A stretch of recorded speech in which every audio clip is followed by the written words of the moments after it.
Thank you all for coming out. Dead doctors do lie. Tonight we will be debunking today's medical myths. Some of you guys may have heard the original Dead Doctors Don't Lie. That is Dr. Joe Wallach here, who was previously a farmer turned veterinarian. Has some interesting theories and things that he talked about here. This was booked back out in the 90s here. Originally he was talking about how the lifespan in the 90s was 75.5. He said the typical MD only lived to 58 years old, and he had some interesting things that he talked about with that there. But the key thing that I want to talk about here is he talked about the 91 things that we always talk about pretty heavy in our office here. 60 of those being minerals, 16 vitamins, 12 amino acids, and 3 essential fatty acids.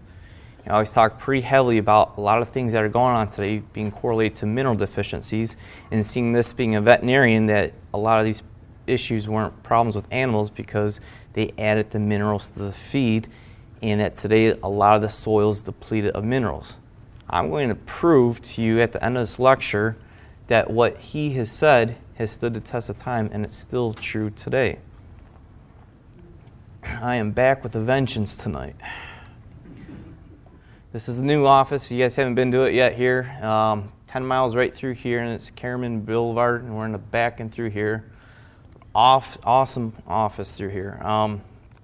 It was a plastic surgeon's office prior to that. They dumped a lot of stuff into it there, granite countertops and all that. It's just a state-of-the-art office here. Reward you guys with some of our flood damage supplements here this evening, so enjoy some of those supplements here.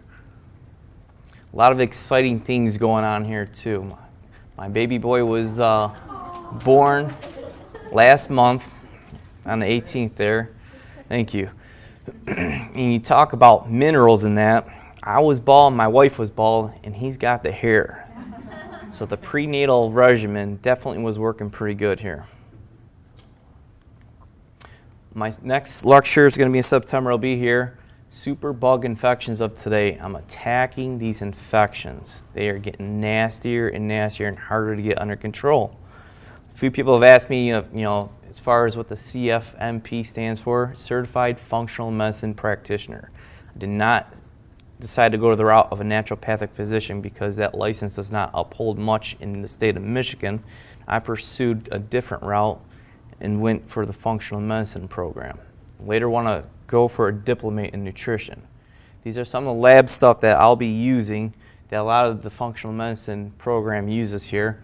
And you've seen us use hair analysis stuff with the doctor's data, LabCorp with a lot of the blood work there, Genova Diagnostics. I'm going to get pretty heavy into some of these gut testing things, especially with how rough a lot of these ulcerative colitis cases, Crohn's, irritable bowel, whatever you want to call it today. I'm going to show you in that lecture how we're getting a little bit more diagnostic with some of these things here. I'm bringing back my mini lectures here for this year. I took a break last year, brought them back this year. Surviving Winter, Paleo lecture. Everyone loves the muscle testing stuff. Sometimes at the end of the lecture, if I have some time, I'll pull them so people kind of show some of the muscle testing stuff, how we kind of determine certain things between the clinical testing and the subclinical world of testing of things. Next lecture will be Shop with the Doc. Did that 2 years ago there. It's at Better Health in Novi from 7 to 8 p.m. If you are interested in that, just call the office, sign up for that. I go through the store, show you what's junk, what's not junk. Everyone seems to really enjoy that lecture there. It's just getting some basic knowledge of shopping and looking at foods, and then going through regular grocery stores. It's easy to kind of look around and say, man, half the stuff we're eating is junk today. So if you're interested in that, check that out there. This was the paleo diet lecture there. Wes, there you are right there. All that gray.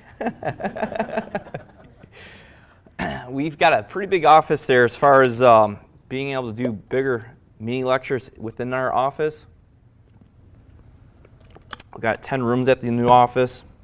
I could cram about 50 to 60 chairs in that office, and we got a big screen TV, so we might be doing popcorn movie nights that we were doing here at the office now. And I might be working again there with Mary Toko to possibly do some new information as far as the whole vaccine stuff that's changing Michigan a little bit. So we might be bringing that to the office as well here too.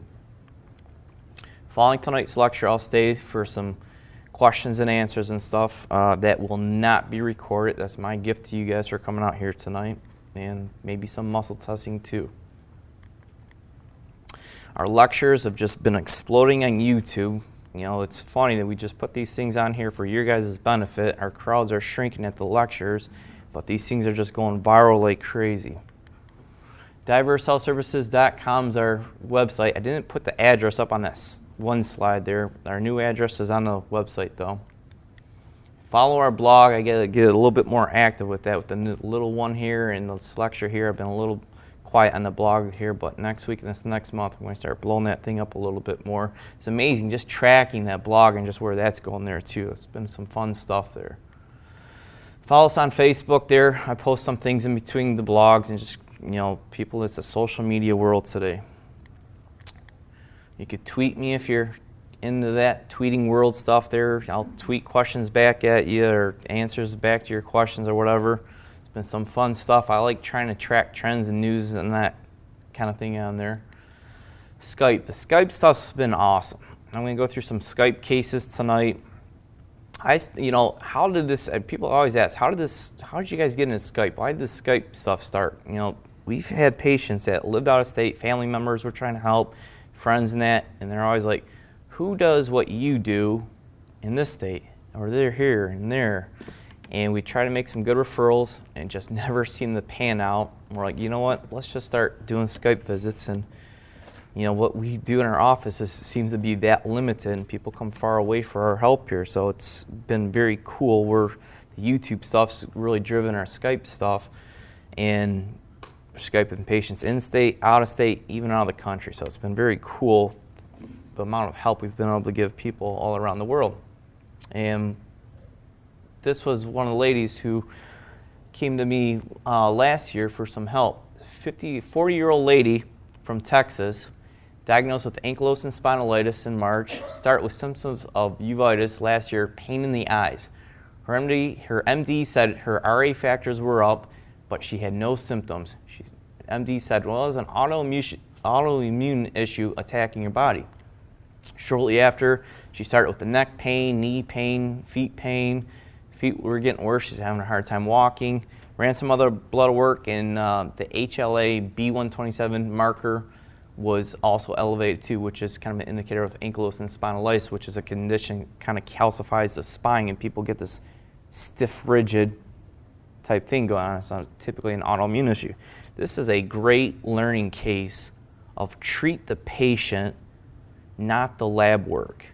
Treat the patient, not the lab work. It's easy to pick some of these blood works up and, you know, just fine tune, oh, it's your thyroid, it's this, that, tweak this, tweak that, come back to me type thing.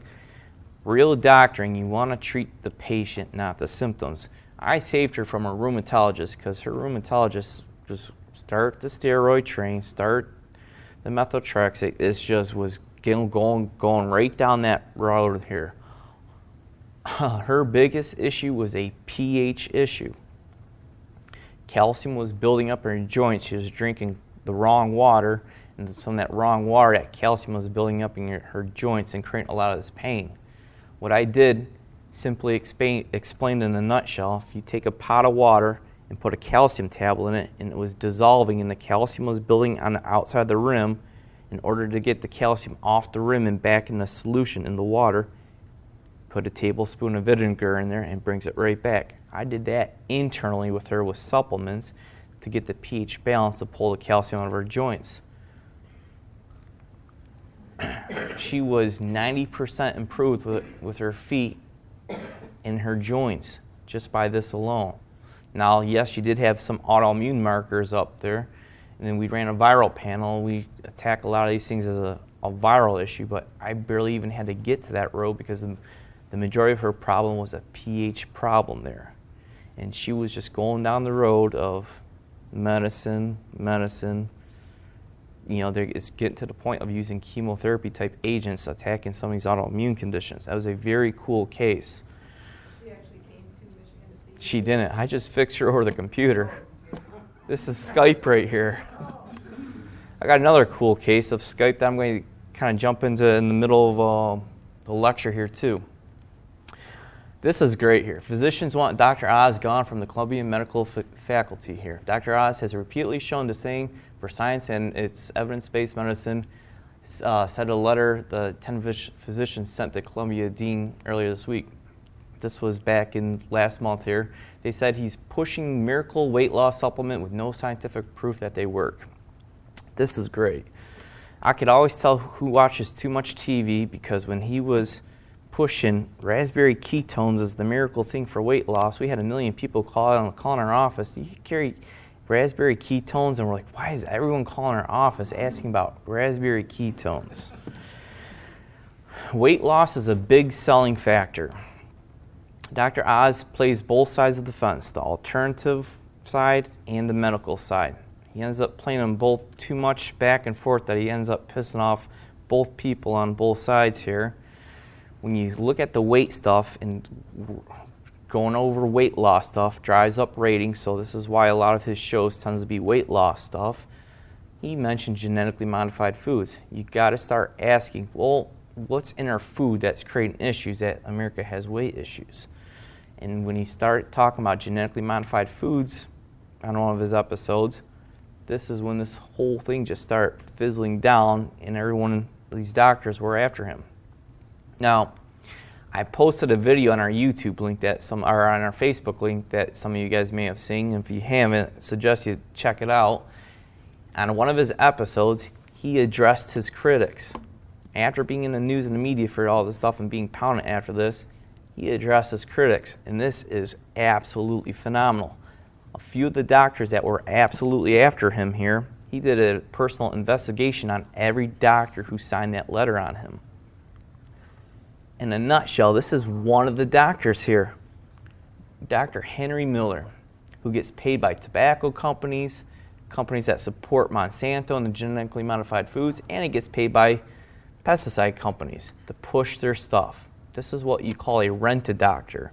Rent-a-doctor, give him enough money, he will say, yes, there's enough research to support genetically modified foods are perfectly safe, and I think it's the way of the future. Here you go. Great video, absolutely got to watch him, how he just went through one after one. And one of the doctors was a felon. He's a felon. He shouldn't even have a license. That was on YouTube? Yes, if you go on our Facebook link, I scroll down, I posted that video there. Astonishing. So one of the things I'll go through with the shopping tour here is the top 10 genetically modified foods. Obviously, it's getting warm and that kind of stuff, so people will be eating more of these foods. I'm going to be talking about these gut issues. If you watch the documentary Genetic Roulette, you'll see issues of what's going on with the genetically modified foods and why they don't allow this stuff in Europe. Monsanto, PepsiCo, and another chemical company doled out about $53 million to defeat the bill in California that was going to label if it was genetically modified or not. That's how much it meant for them to keep that off those labels. All our foreign patients come in our office. What's in your food? Because my stomach hurts all the time and I'm gaining weight like crazy. I can't tell you how often I hear that, and I say it repeatedly in my lectures. They don't allow these things in European countries. And on the Genetic Roulette movie, you'll see charts showing ever since the mid-90s how they've incorporated genetically modified foods in the mid-90s with the Roundup Ready stuff, and all the charts of irritable bowel disease as far as Crohn's and ulcerative colitis have absolutely gone through the roof with this. Not only in that movie, they show some other pretty cool things of pigs being completely fed genetically modified corn, having all these health issues and health problems. As soon as they switch them to just organic corn, all the health problems disappeared in 2-3 weeks. Pretty impressive documentary there, Genetic Roulette. Now, the Dirty Dozen. I will pinpoint people coming in here. I'll know who's eating the Dirty Dozen foods here that are filled with the most pesticides, because I'll have patients come in here complaining about dull, nausea, and upper left-sided stomach pain. You could beat your liver up all day long and it'll keep going. You irritate your pancreas and it's going to let you know nausea, vomiting, and pain on the upper left side. It does not. Your pancreas doesn't like herbicides, fungicides, pesticides, alcohol, smoking, NSAIDs, ibuprofen, Motionavil, Tylenol, other chemicals, too much sugars, all these things will irritate a pancreas, and especially the pesticides will get to the patients and irritate their systems. Also has an estrogen mimicking effect. Breast cancers, prostate cancers have all been correlated to issues with pesticides. Vaccine bill passes into the Senate here. This is what's going on in California here. This is a heads up for the Michigan people, because what's happening there will soon eventually be happening in Michigan. A controversial bill that would eliminate personal belief exemption from vaccines passed the California Senate Judicial Committee here. They're trying to eliminate religious beliefs as far as a waiver to get out of vaccine exemption here. Now, people are losing their rights slowly and slowly right in front of everyone. This is happening with the healthcare workers. A few years ago, nurses said, okay, I'm not going to get the flu shot. Okay, not a big deal. Next year, well, if you don't get your flu shot, you got to wear a mask. Okay, well, I'll wear a mask. This year, well, if you don't get a flu shot, well, we're just going to fire you and look for the next nurse who's going to get the flu shot. This is what's going on here, and this is slowly going to come trickling down a little bit uglier year after year the way it's going here right now. Now, I had to sit in for a vaccine waiver class here for my son because we're going to do some daycare, and I went to the health department, and the health department lady asked me, why aren't you doing vaccines? I said, one, there's no safety studies showing the safetiness of the vaccines. Two, there's no research that supports the effectiveness of these vaccines. Then I said, third, I'm the doctor who treats the vaccine-injured individuals. It's not just autism, it's Asperger's, it's ADD, ADHD, learning spectrum disorders, sensory integration disorders.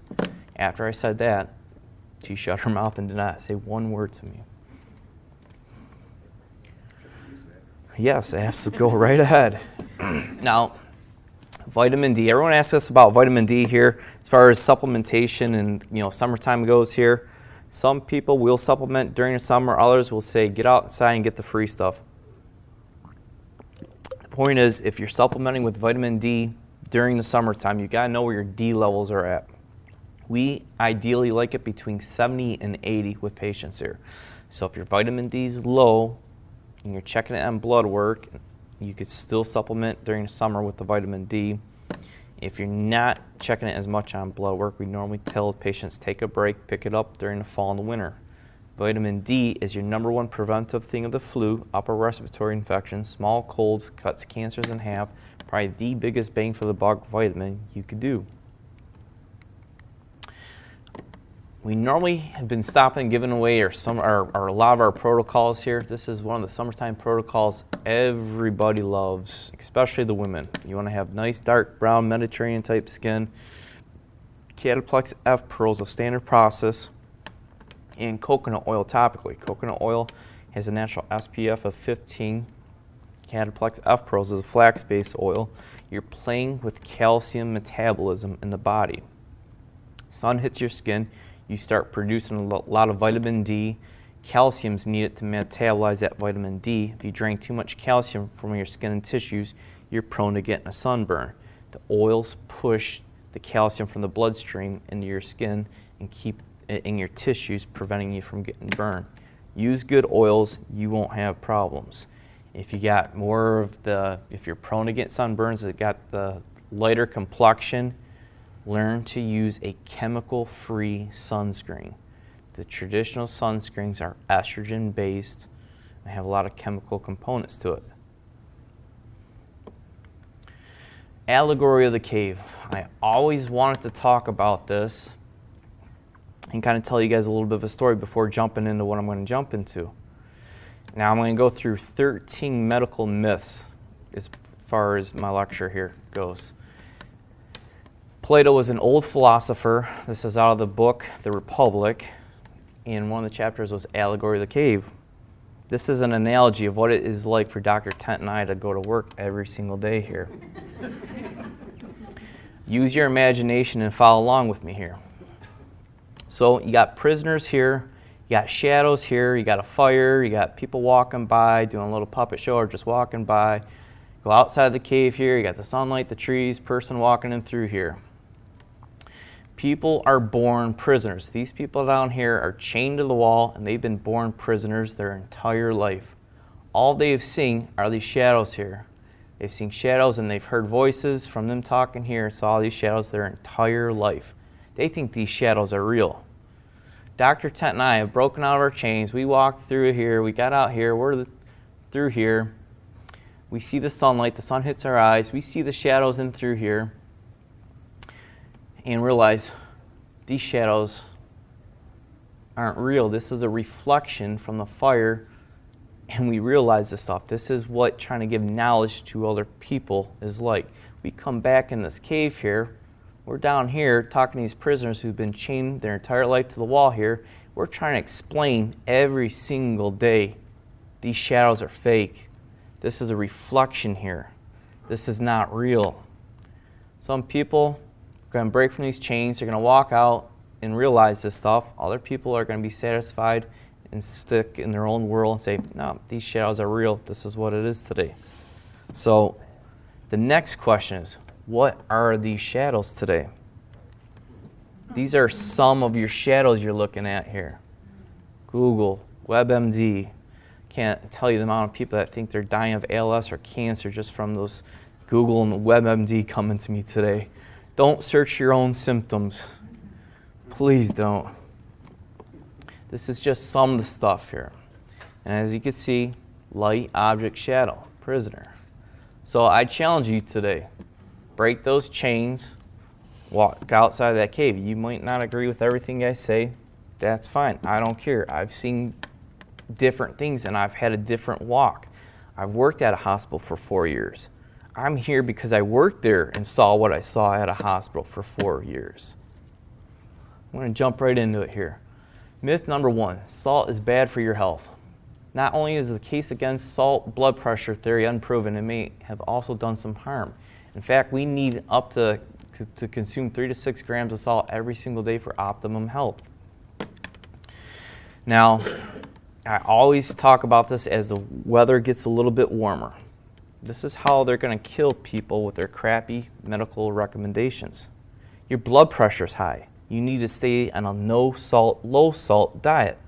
I'm going to put you on a beta blocker to slow down your heart. I'm going to put you on a Lasix water pill to pee out minerals and nutrients. Then I'm going to put you out in the heat in the sun and see if you don't croak due to heat stroke. These are why the seniors do not like the heat. And I could tell who's on that regimen just by walking around in the summer from that. And I could watch all these athletes who are on a low salt diet because they're going to be the ones who are cramping in the fourth quarter, or these are going to be the marathon runners who are running like crazy, sweating like dogs and falling to the back of the pack because they don't have enough of the good salt, and that's table salt here, but we're talking about good salt to stay hydrated. Water alone does not hydrate your body. You need salt and sugar to hydrate your body. Sugar raises your blood pressure, not salt. They picked out the wrong villain here. People who consume high levels of high fructose corn syrup are 3 times more likely to suffer cardiovascular disease compared to those who keep below a certain level here. It's sugar, not salt. This is what good salt looks like here. This is Celtic salt here. This is what I got in my water here. A pinch of salt in the water is what I use during the summer to stay hydrated. If I'm biking, I'm running, and that kind of stuff, I'm going to use a combination, maybe some coconut water in there too. Water alone does not hydrate you, and I could watch the people who are going to cramp in the fourth quarter, who are just going to completely burn out or get this dull fatigue during the 100 months of summer, and it's a hydration issue there. Now, Dr. Joe Wallach always talked about having a salt lick there for animals, and they don't tell the cow you can only have 10 licks today because you might get high blood pressure if you have more than 10 licks. That cow is going to take as many licks as it wants there to get his salt and minerals, and if they don't have that salt lick there, it starts cribbing. cribbing is when they start gnawing on the fence and eating inanimate objects. You know who else has cribbing issues? Kids with low minerals. They call it something else though. It's called pica. All these kids put inanimate objects, eating dirt, and all these other types of things. To the most extreme case, it's a pica issue. Mineral deficiencies. Simple mineral deficiencies. Knock that out there. Salt is essential for your health, and that's a pink salt. So I'm sure someone's going to ask me later, is that Himalayan salt? No, it's not Himalayan salt there. Celtic salt's better than Himalayan salt from what I've seen from personal experience with hydration stuff. Himalayan's a good salt too, but Celtic salt's what we consider the gold standard there. Myth number 2, high blood pressure is a silent killer. The 8th Joint National Committee recently released a new report on hypertension where the guidelines for diagnosing hypertension were slightly relaxed. The committee recommended that for those 60 years and older, the goal for blood pressure was to be less than 150/90, which was before 140/90 here. As you get older, it's normal for blood pressure to go up. Younger doctors are going to get more aggressive and more nervous if your blood pressure goes up. Taking blood pressure all day long in the office, I see patients 160/90, perfectly fine. Now you watch these seniors and they drop their blood pressure too low, they're tired, they're lethargic, they're dizzy. Heaven forbid they get up, they slip, they fall, and they hit their head and they're on a blood thinner. Look out, that's going to be a nightmare there. I was going to mention one other thing here. Blood pressure, good. Yes, if the bottom number of your blood pressure is the one that's elevated, the diastolic number, that's a kidney issue. Go after your kidneys. You need to find the doctor who knows how to treat a kidney issue. I recently had a patient who was pounding Motrin all day long, destroyed his kidneys, I should say one kidney.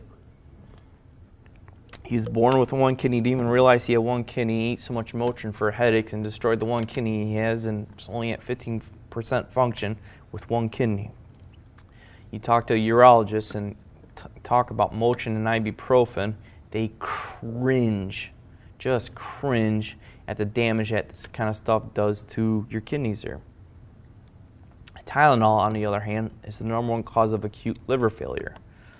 Tylenol will kill the stomach there, and actually more the liver, I should say. Here's the real silent killers.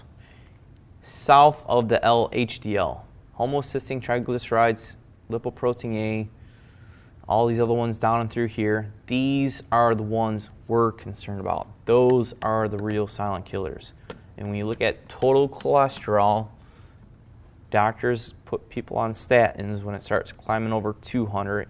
You want to divide your total cholesterol by your HDL and get your ratio. You want the ratio to be 5.0 and under. That's how you read cholesterol. You don't put fear in people saying, oh, if it's over 200, we need to start doing aggressive statin therapy on you here. That is not it. These are the things that we run them through here. Now, this is a very cool patient here from Belgium, 79-year-old male from Belgium. Good patient of mine here. Came across some YouTube stuff there. He said, I'd like an alternative to my beta blocker. My MD keeps pushing me to have more. Blood pressure was originally 150/90, which really wasn't that bad anyways. Now it's about 130/90 on the beta blocker there. And you want the no heart attack, stroke, nothing that ran in the family there. So on top of Belgian doctors who don't know how to run the right blood work, I had to read French blood work here and had to go through the French blood work here to find out what was going on here with them. Vitamin B12 was off there, and you got the folic acid, high ferritin. This is an iron component and parking iron in your liver. That's an inflammatory component there. Fibrinogen, one of the inflammatory markers that we run, that was elevated. That's a clotting factor that will cause heart attacks, strokes, and that kind of stuff as well here too. HDL was elevated. C-reactive protein, which is high with infection and inflammation, that was elevated as well there too. Homocysteine was the big factor here. That was highly elevated. I cannot believe he was 79 years old and had not had any cardiac issues or problems. That's a big, big marker to get overlooked there. I got his iron under control. I got his homocysteine under control. getting those 2 inflammatory markers under control. It dropped the C-reactive protein, got him off his beta blocker, and he says, I feel much better. I feel much more myself. The fuzziness is gone. The high homocysteine, the beta blocker, was giving him a fuzziness that he thought he was kind of going into having some memory type problems here. This is what the medicine's doing to people here. Very cool case. This was around the time Ebola was the big thing, and I was like, you know, our media is scaring us about Ebola, which we don't hear about anymore. I'm like, what's going on over your side of the world? You guys hearing much of that? Nah, you know, we're word of mouth. We talk, you know, newspapers, this and that. He's like, your country thrives on fear and pushing fear and that kind of stuff. He said some interesting things too, not to get super political or anything, but he was saying, yeah, I think Obama's reminding me of some of the communist type guys around us here. Interesting enough there. So let's move on here. Myth number 3, lowering cholesterol prevents heart disease. Truth is, statins are the most profitable medications in the history of Big Pharma. They are promoted as the go-to medications to prevent and treat heart disease. A recent study found nearly 100% of men and 62% of aged women 60 to 75 should take a statin medication even if their cholesterol is in normal range. This is the junk we hear from, this is what the medical doctors are reading. This is why everyone's on statins. Statins brain function here. Statins work by poisoning a certain enzyme in your body that helps produce cholesterol. Guys, say goodbye to your testosterone. Women, say goodbye to your hormonal problems here too. All of these things, lowering your cholesterol, you will create hormonal problems in your body here. The big thing down here is brain function. There are 36,000 reports of brain dysfunction, including memory impairment, transient cases of global amnesia, confusion, paranoia, disorientation, depression, and dementia related to statin use. Your brain is 60% cholesterol. Lowering your cholesterol, this is what you're going to see, and I absolutely believe all the dementia and Alzheimer's stuff that we're seeing today highly correlated to statin use with a lot of people. Statins do not prevent heart disease. This was a study reported in the Journal of the American College of Cardiology. They had 3 groups of people: high statin therapy, low statin therapy, and no statin therapy. The studies were found to have significant increase of coronary calcium scores when the groups were compared to the baseline. The high intensity group had the largest amount of calcium increase, and the low intensity statin group followed next, and then no statin was last. Calcium buildup is what's the plaquing on the arteries. So they're trying to prevent heart attacks and strokes, and yet the highest group of being most medicated with statins was creating more issues with calcium and plaquing on your arteries. This is interesting stuff here. Lipitor is the highest revenuing drug in the United States here. Maybe we should trust our heart to Lipitor. The French paradox. The French paradox is the French eat more fat and protein in their diet, and yes, there's less heart attacks, strokes, and cancer. There's other studies that showed that, you know, drinking a lot of the wine, they correlate the resveratrol, which is a strong antioxidant, works great for the arteries and that. This study here talks about, well, maybe it's the cheese and, you know, talking about the butyrate. This is something I'm going to focus on for next lecture here. I have found people that have been deficient in that specific area that have Crohn's and ulcerative colitis. And these are through stool samples here. Very intriguing thing there I'll be talking about at the next lecture there. Myth number 4, vitamins are expensive urine. Well, there's some truth to that because most vitamins are cheap synthetic urine.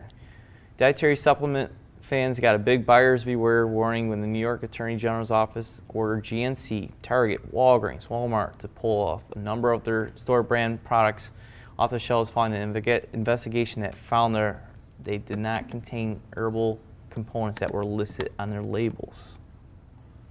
If you want quality results using nutritional supplements, you want to use quality products. It's like driving a performance car. If you want a performance car to drive right, you're going to put premium fuel in it. You put leaded fuel in it, you're going to chug and blow out black smoke. You want nutrients that are strong for your body if you want to get the results you're looking for. Now, going back a few years, 2009, I believe it was, yes, 2009, they were pointing the finger at vitamin E supplementation increasing cancer rates. People were doing vitamin E supplementation, trying to work with, I believe it was the prostate stuff there, and they're saying, well, they were actually having more cancer. It's because they were using synthetic vitamin E. Even synthetic vitamins will create problems. You don't want the synthetics in your body, period. Myth number 5. You have too much acid in your stomach, and that's why you're having acid reflux. All your proton pump inhibitors, Nexium, Prilosec, Tums, Tagamet, Protonix, all those medications here shut off your stomach and inhibit your stomach acid secretion here. The truth is the majority of individuals don't have enough of their own good stomach acid to properly digest their foods. Acids of undigested foods typically causes the acid reflux. If you don't have enough good acid in your own stomach, carbohydrates will ferment, proteins will putrefy. Those rotting foods in your stomach will go north and give you acid reflux there. On top of taking those medications, this will create deficiencies in people.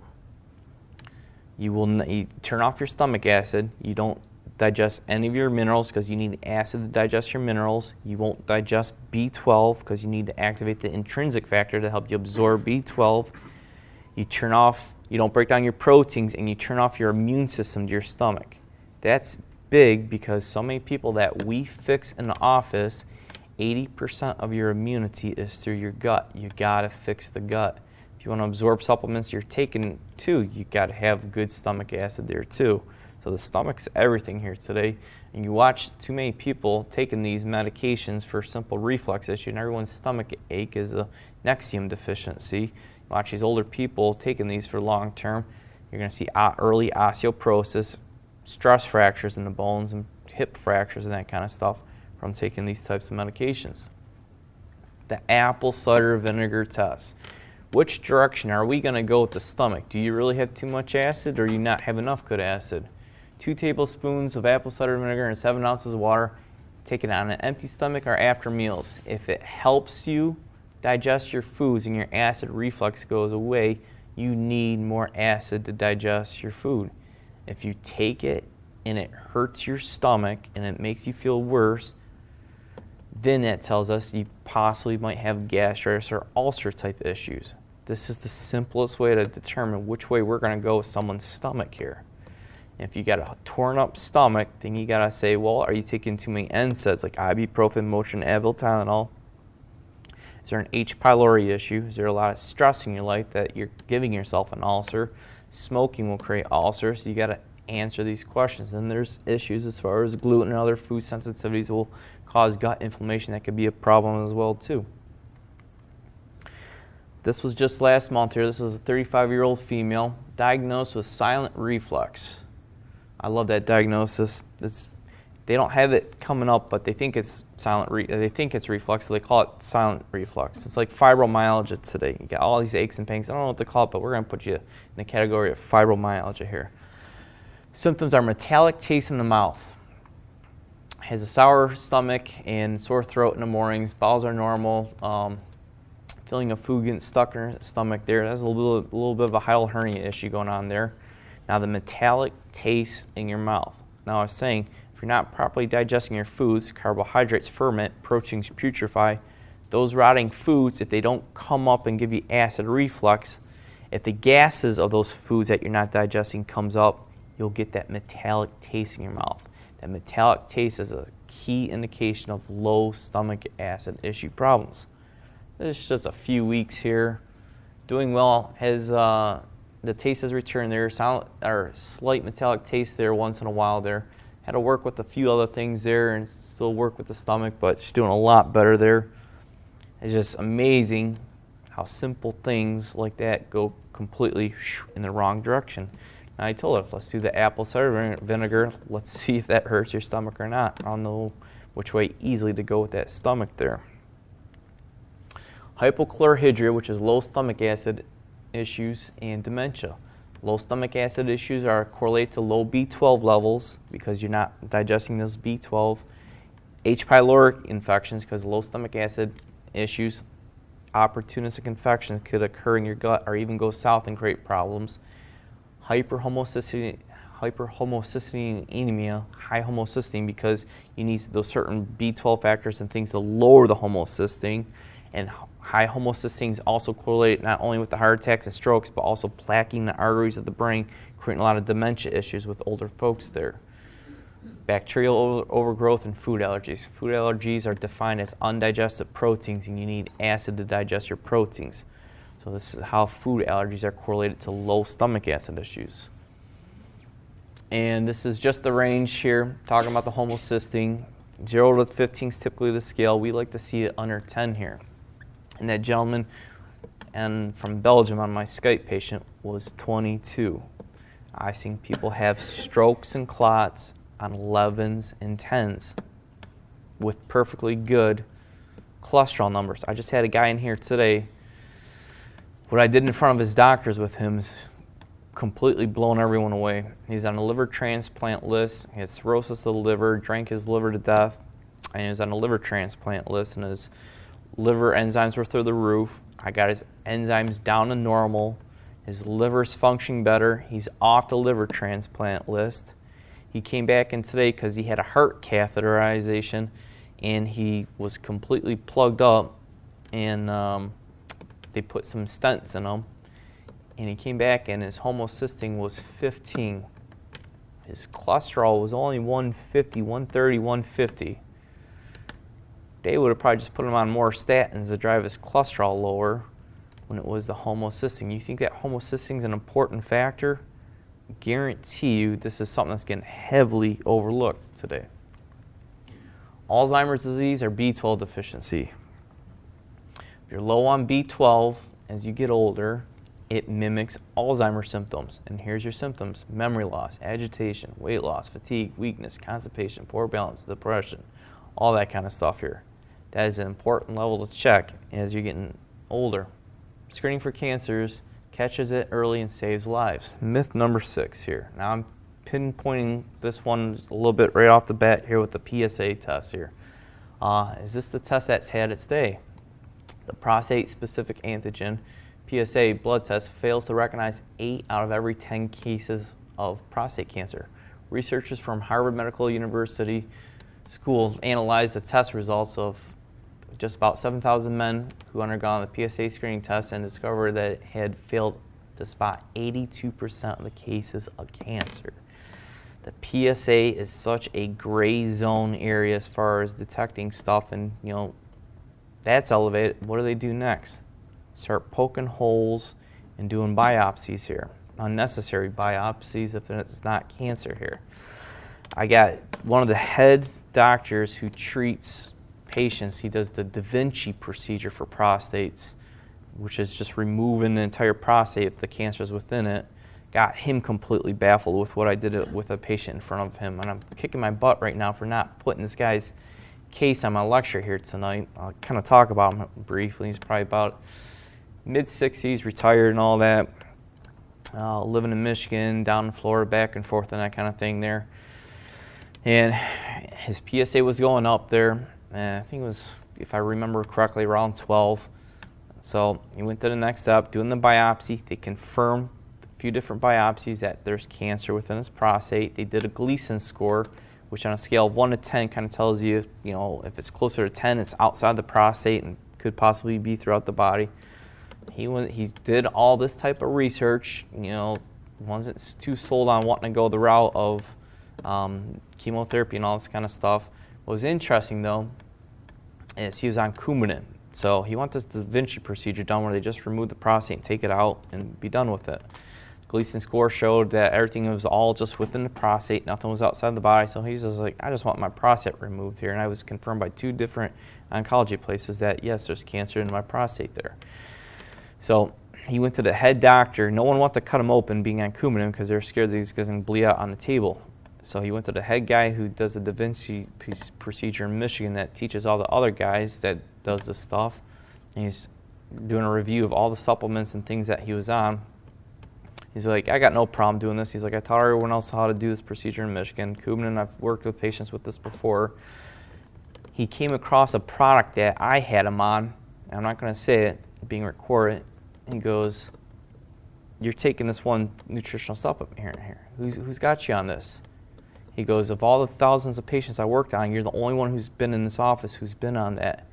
He goes, and my patient's like, "Well, how do you know about this nutritional product?" He goes, "Well, I take it myself." He goes, "Do you have prostate cancer?" He's like, "No, but I don't want to be sitting where you're sitting at there." Long story short, they took out his prostate, sent it to the pathologist. They found 0 cancer when it was confirmed by 2 different places. Now, I don't treat cancer, and we make that very specific at the office there, but something that we were using there with him at the office, his body took care of what was going on there. It was very cool, and this doctor saw all his reports from 2 different places confirming that he had cancer, and the Gleason score being at a certain rate, and getting the pathology report, and whoosh, clean. This guy's trying to send me every patient like I'm treating prostate cancer. I'm like, no, I'm not. No, we're not going down that road. I'm not. That wasn't. You had a very special case there. It was very cool. I'm excited for him.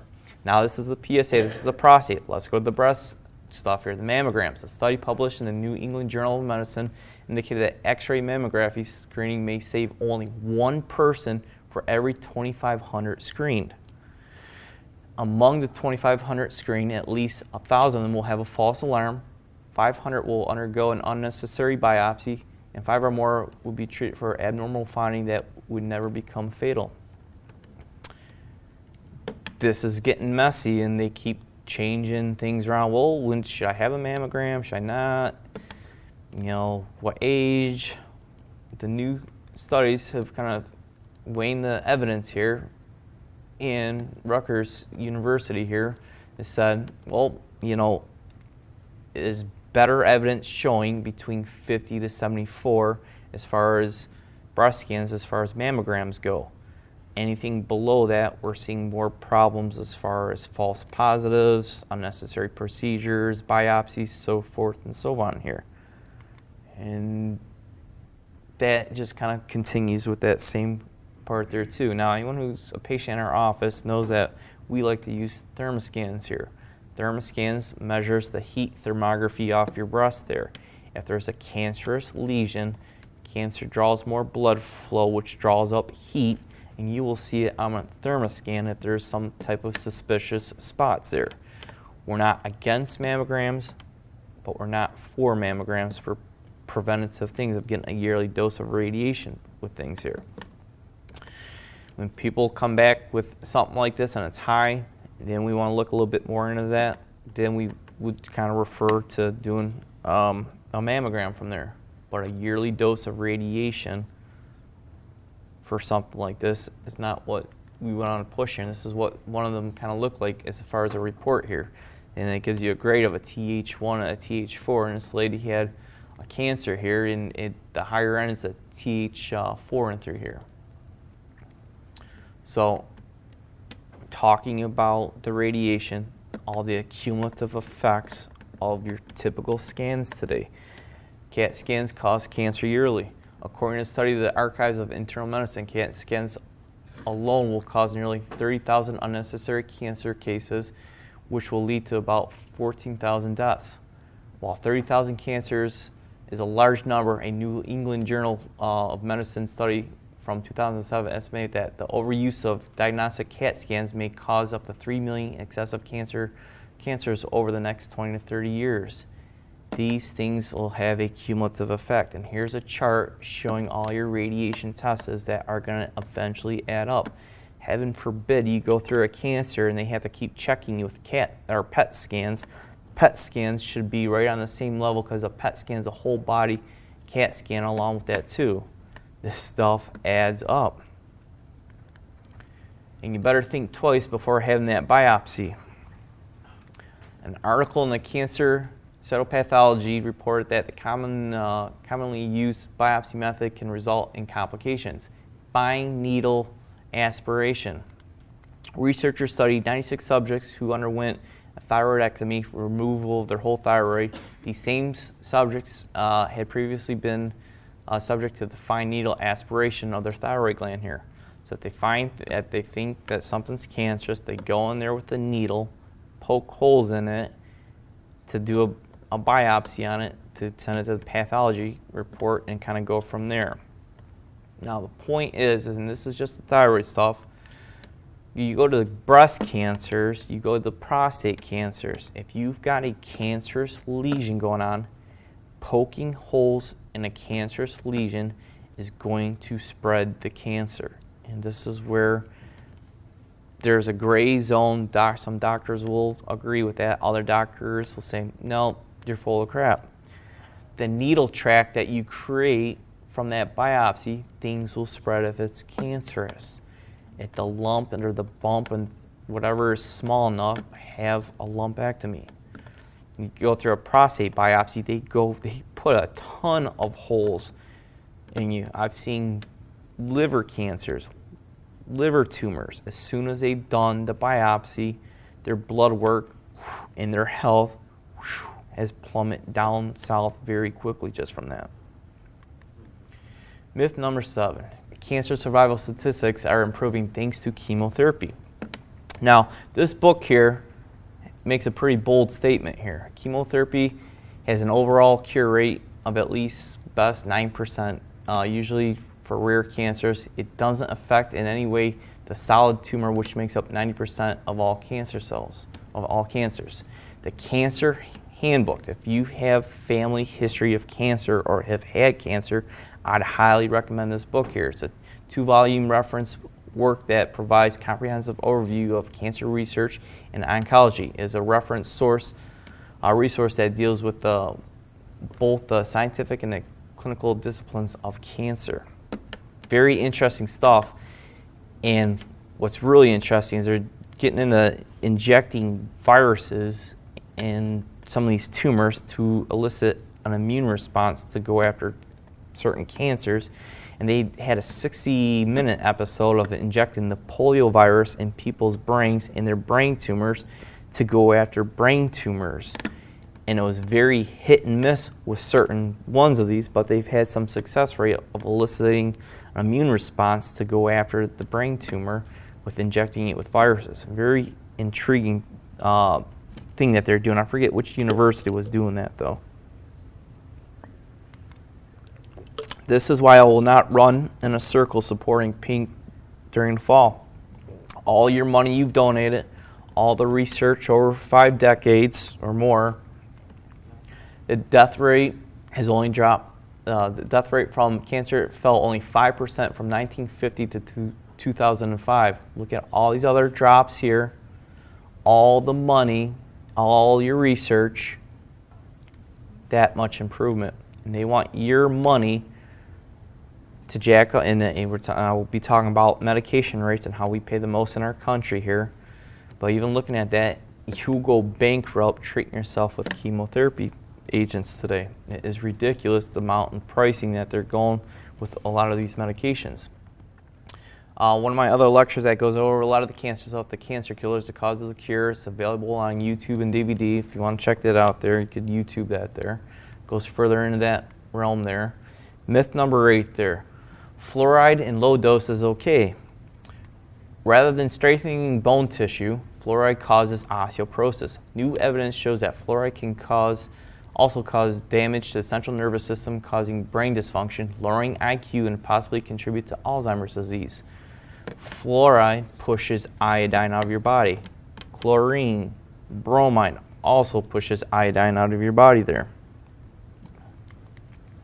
Water fluoridation. Over 60 years ago, in the U.S., water fluoridation was promoted in order to decrease the number of tooth cavities. However, even 60 years ago, there was no studies proving that fluoridation of the water would result in a decrease of cavities. Now, 60 years later, there's still no studies showing that there are any significant tooth benefit from water fluoridation. Data from the World Health Organization show that there is no difference in cavity rate between countries that do and do not fluoridate their water here. I've got a dentist completely baffled right now because the family that I'm treating, 3 kids, are going, 3 kids here, going against their dentist's recommendation of fluoridation treatment, and we're using some supplementation. They've been prone to cavities their entire life and everything, and the dentist is on top of them. Got to use fluoridated toothpaste, got to use heavy fluoride treatment when I'm here with you and this and that. And we're growing cavities out of these kids. And she's like, I'm not doing your fluoride treatment, I'm not using fluoride toothpaste, and we're using some supplements. And the dentist is scratching his head. He's like, your teeth are better than all these other kids coming in here. You're not following what I'm doing. Like, he's very intrigued with what we're doing with these kids here. It's very cool stuff here. Now, talking about the kids in fluoride here, health consequences of iodine deficiency. Fluoride pushes iodine out of the body. Iodine deficiency is a significant cause of mental development problems in children, including implications on reproductive function and lowering IQ levels in school-age children. The consequences of iodine deficiency during pregnancy is impaired synthesis of thyroid hormones by the mother and the fetus there. Insufficient supply of thyroid hormone to the developing brain may result in mental retardation. Brain damage and irreversible mental retardation are the most important disorders induced by iodine deficiency. Iodine is huge for IQ for your children as they're growing up. Now, the next slide I'm going to show you was a discharge sheet from the hospital I was at, or from the pediatrician I was at with a follow-up for my wife. If you're breastfeeding your baby, we suggest you use vitamins with fluoride in it. If you follow these recommendations, you do not stand a chance. I thought this was a joke. This is what they're recommending here. Wow. Do you think they're reading any of the research and that kind of stuff there with iodine? I didn't think so either. Myth number 9, you should take a 1-a-day aspirin for heart health. More than half adult Americans take an aspirin every day, even though it's going against medical advice. Around 80% of users are taking it as a just-in-case type remedy here. Just in case, you should take some aspirin here. 1 a day there. This just goes on here talking about studies don't suggest that it works as good as what Advil, or not Advil, but aspirin advocates think it does here. What do I see? What do I see personally in the office? Well, I can tell you I've seen gastritis, I've seen ulcers, I've seen pancreatitis, I've seen GI bleeds in people, I've seen too much blood thinner problems and too much aspirin where people start bruising all like crazy on their arms. You see all these older folks with all this bruising on their arms. It's too much blood thinners there. Too much blood thinners will create blindness. You kill your vessels behind your eyes with too much blood thinners as well there too. Aspirin use will do that stuff there. Myth number 10, conventional hormone replacement therapy is safe. The Women's Health Initiative was a large study involving over 16,000 women who were randomly assigned to taking the conventional synthetic hormone therapy between Premier and Provera or placebo here. The study was supposed to last for 8.5 years. It was cut short because of the side effects, primarily of the Premier and Provera. Some of the side effects women were getting: 26% increased rate of invasive breast cancer, 41% increase in stroke, 205 increased rate of Alzheimer's disease, and also pulmonary embolism here. Now, guys, doing synthetic testosterone, this is starting to go that same route, and there's been highly more cases of strokes and heart attacks with guys doing synthetic testosterone. We've got a guy in our office, he's actually part of this whole lawsuit stuff with what they're trying to promote on TV and the commercials. If you've taken this testosterone, if you had heart attacks, call our law firm, yada yada, and this and that. And he was, his fibrinogen level was going through the roof on his synthetic testosterone, and that fibrinogen level seemed to plug him up there. But he was doing the testosterone, and before that, he didn't have any problems. Very interesting. So where we thought this was all just a female thing doing synthetic estrogen and that kind of stuff there with hormone replacement therapy is not always the case here. It's becoming a little bit more prevalent with the guys with the testosterone stuff now too. What's hormones, what's not hormones? My female lecture you can refer back to as far as addressing common female conditions.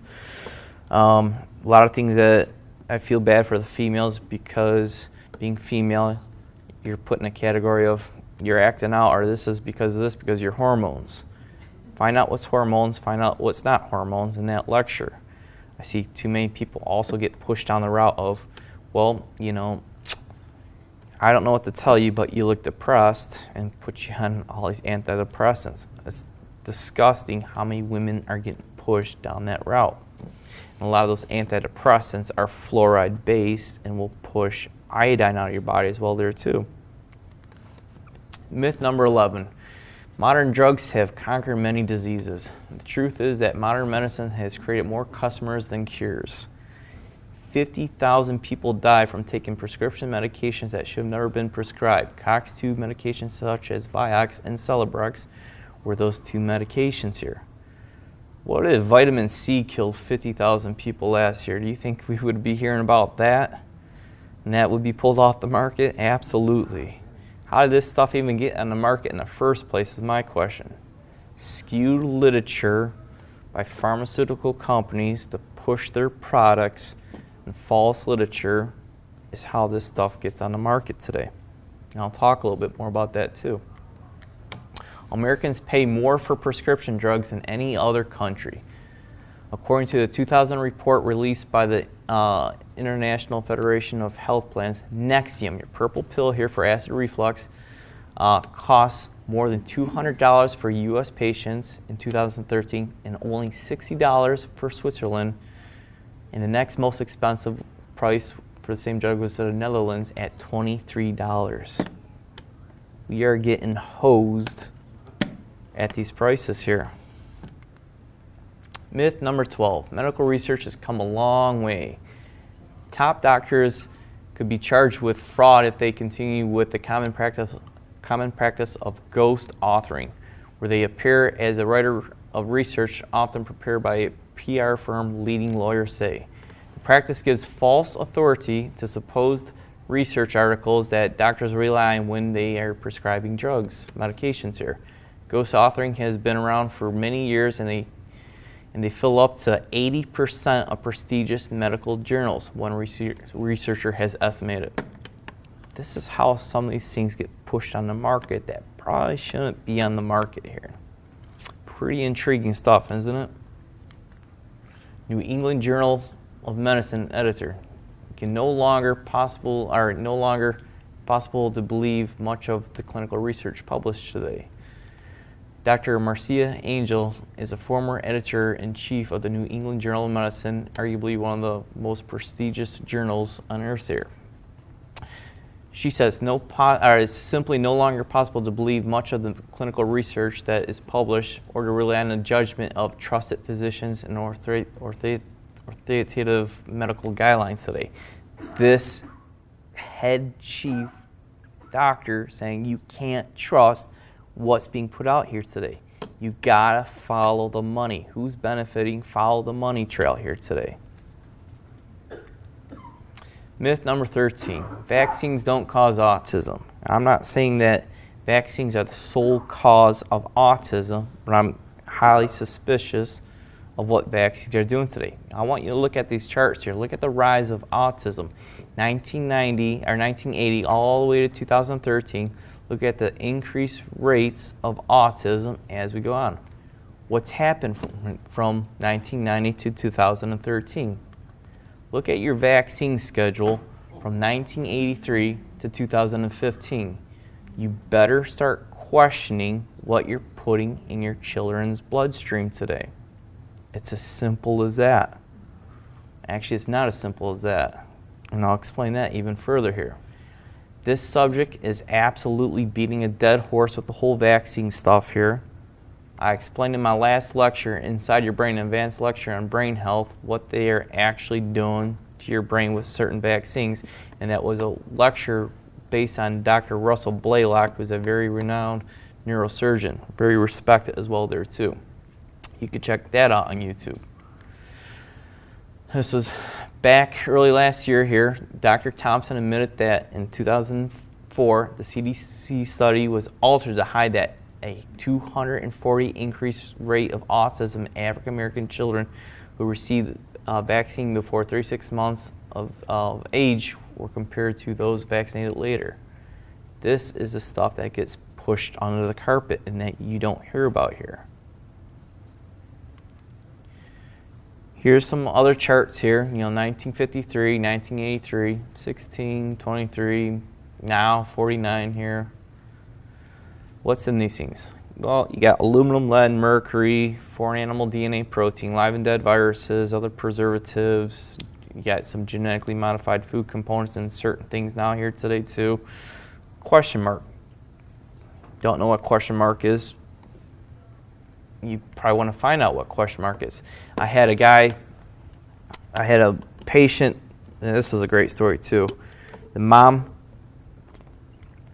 brought her child in to see me. She was saying, the hospital's giving me crap for me not wanting to vaccinate my child. She goes, what they don't know, my husband works for Pfizer. He's the biochemist that puts the things in the vaccines. Everyone that works in his department, nobody vaccinates their kids. What do they know? Maybe the public should know.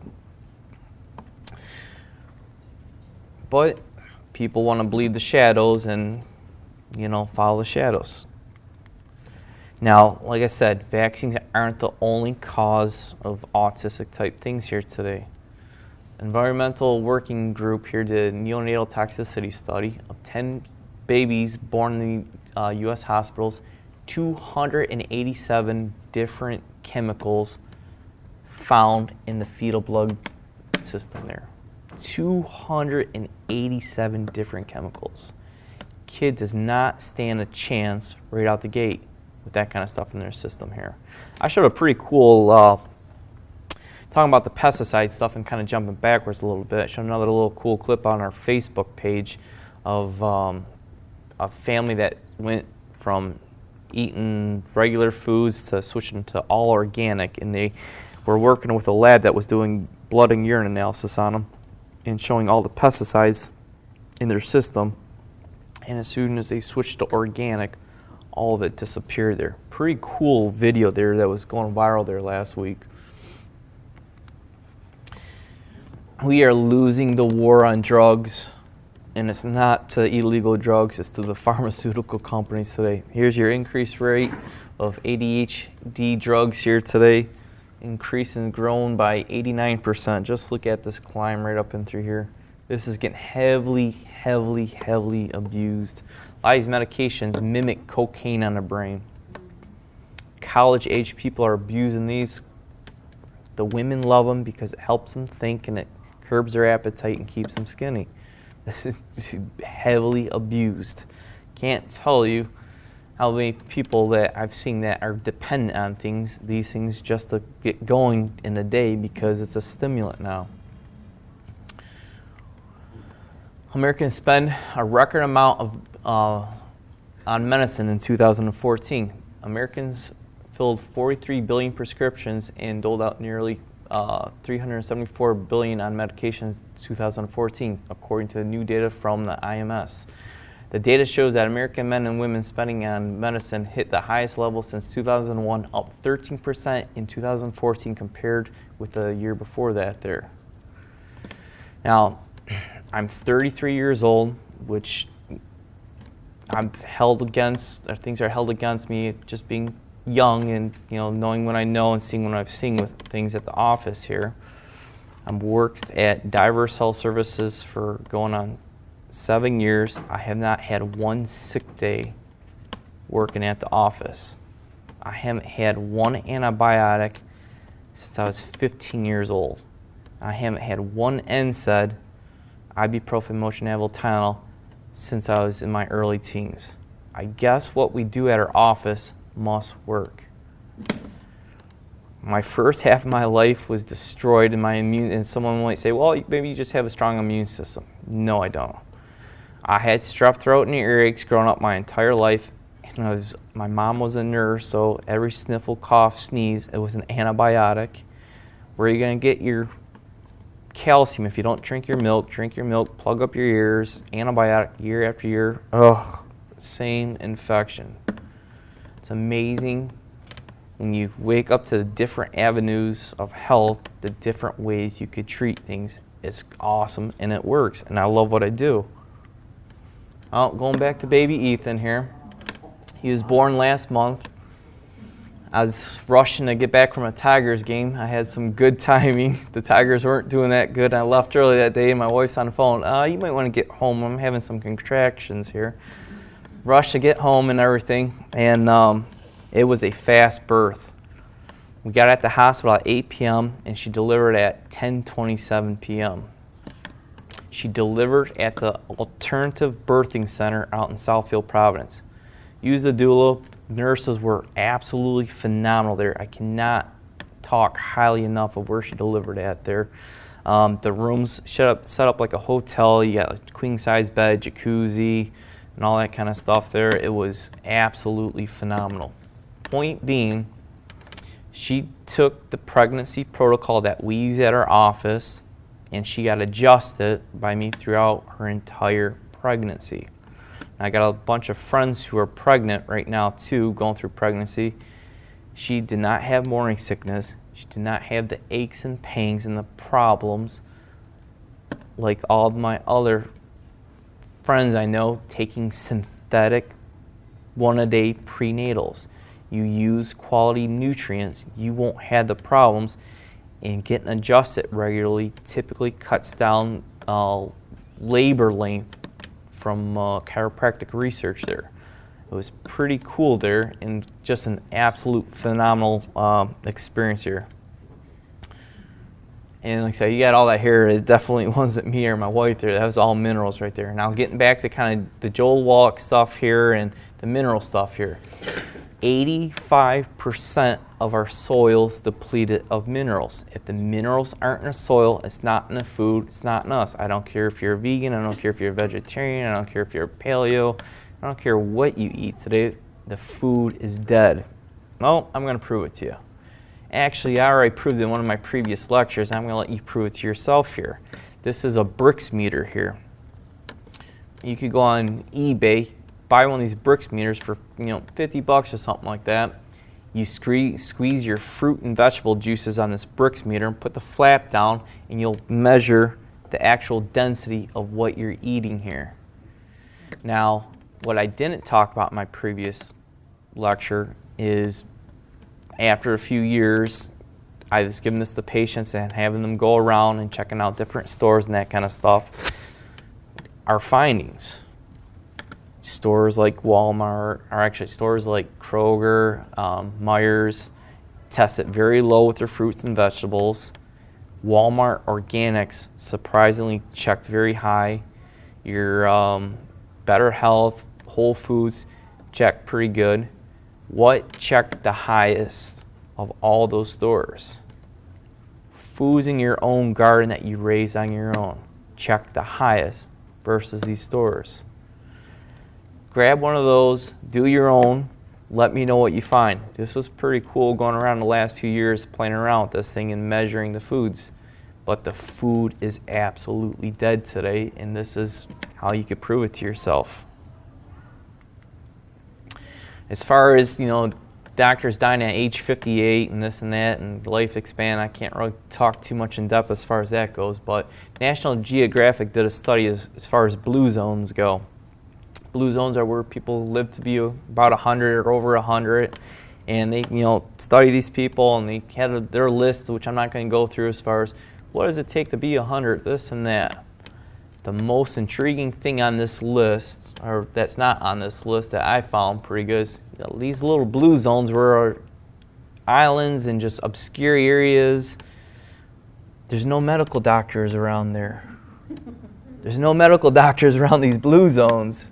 Why? How they live into 100 if there's no doctors? I tell you what, if you want to cut your lifespan down 10 years, I'm going to send you to Florida, because all my patients at Snowbird down there, heaven forbid they got to go in the office for some type of health reason, they try to get them on 10 medications right off the bat there.